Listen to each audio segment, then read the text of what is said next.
નમસ્કાર મિત્રો, આજે વહેલી સવારથી જ પોલીસ તંત્ર જાગ્યું છે અને અલગ અલગ જે સ્કૂલ બસો અહીંથી પસાર થતી હોય તેની ચકાસણી કરવામાં આવે છે. આમ તો જે પ્રકારે હળવદ શહેરમાં વાત કરીએ તો હળવદ શહેરમાં ઘણી બધી ખાનગી સ્કૂલો આવેલી છે અને આ ખાનગી સ્કૂલોમાં આરસી બુક ન હોય, પીયુસી ન હોય, પાર્સિંગ પૂરું થઈ ગયું હોય, ડ્રાઈવર લાઇસન્સ વગરનું હોય. ઘણી વખતે એવું પણ બનતું હોય કે ડ્રાઈવર છે તે ફોનમાં વાત કરતો પણ નીકળતો હોય છે.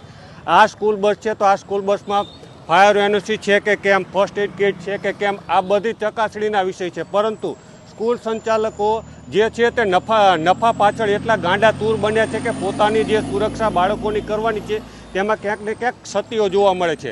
અત્યારે હળવદ પોલીસ તંત્ર જાગ્યું છે અને સરા ચોકડી ખાતે ચેકિંગ કરી રહ્યું છે.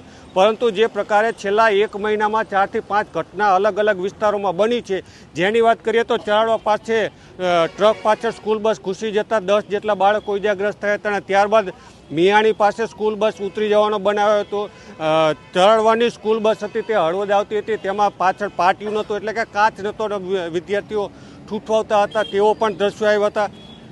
સાથે જ વાત કરીએ તો ધાંગધ્રા પાસે પણ ગતકાલે એક બનાવ બન્યો હતો ને જેમાં એક બાળકનું મૃત્યુ થયું હતું. એટલે આવા બધા બનાવો સામે આવે છે. બનાવો બન્યા બાદ પણ તંત્ર કાંઈ જે સ્કૂલ સંચાલકો છે તે માત્ર ને માત્ર તગડી ફી વસૂલવા માટે જ મહેનત કરતું તેવું દેખાઈ રહ્યું છે. કારણ કે અત્યાર સુધીમાં લગભગ આ જે પોલીસ વિભાગના અહીંયા જે જવાનો પહોંચ્યા છે તેમના દ્વારા મોટો દંડ ફટકારી દીધો છે. એક કે બે સ્કૂલ બસ જે છે તે ડિટેન કરવાની પણ કાર્યવાહી થઈ રહી છે. એટલે કે જે પ્રકારે વીમો થઈ ગયો છે, પાર્સિંગ પૂરું થઈ ગયું છે, લાયસન્સ ન હોય, ફાયર સેફટી ન હોય, એનઓસી ન હોય, તો આ વાહનો શા માટે દોડાવો છો? કેમ વાલીઓ જાગતા નથી, સ્કૂલ બસોની ચકાસણી નથી કરતા? મહત્ત્વની વાત એ છે કે આ સ્કૂલ બસોમાં ફાયર સેફટીના સાધનો છે કે કેમ, ફર્સ્ટ એડ કિટ છે કે કેમ, ડ્રાઈવર નશો કરતો નથી ને ફોનમાં વાત કરતો નથી. મેં ઘણી વખત જોયું છે કે સ્કૂલ બસમાં ઘણા વખતે હિન્દી અને ગુજરાતી ફિલ્મો ગીત વાગતા હોય. એટલે આવા પ્રકારનું આપણે શિક્ષણ આપી રહ્યા છીએ. આ પણ એક ઊંડાણપૂર્વક વાલીઓ તપાસણી કરે. કારણ કે ઘણી વખતે આવા બેદરકારી દ્રશ્યોના બદલે જ ઘણી વખતે બનાવો બનતા હોય છે અકસ્માતના, તેને લઈ વાલીઓ જાગે.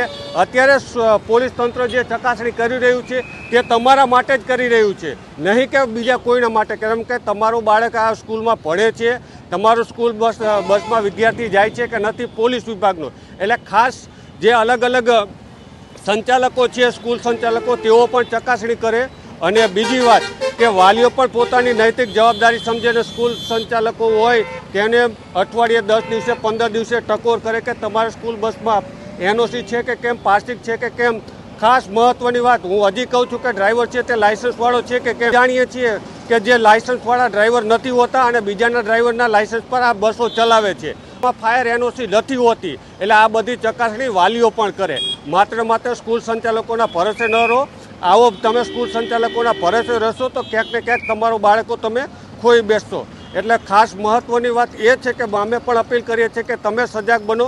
માત્ર ભણાવવાની ધરોળમાં ન દોડો, હરીફાઈની પાછળ ન દોડો. તમારી બાળકોની, તમારી પોતાની પણ નૈતિક જવાબદારી સમજો અને શિક્ષણ પાછળ એટલું બધું ઘેલા ન બની જાઓ કે તમારા બાળકોની સુરક્ષા તમે ભૂલી જાઓ.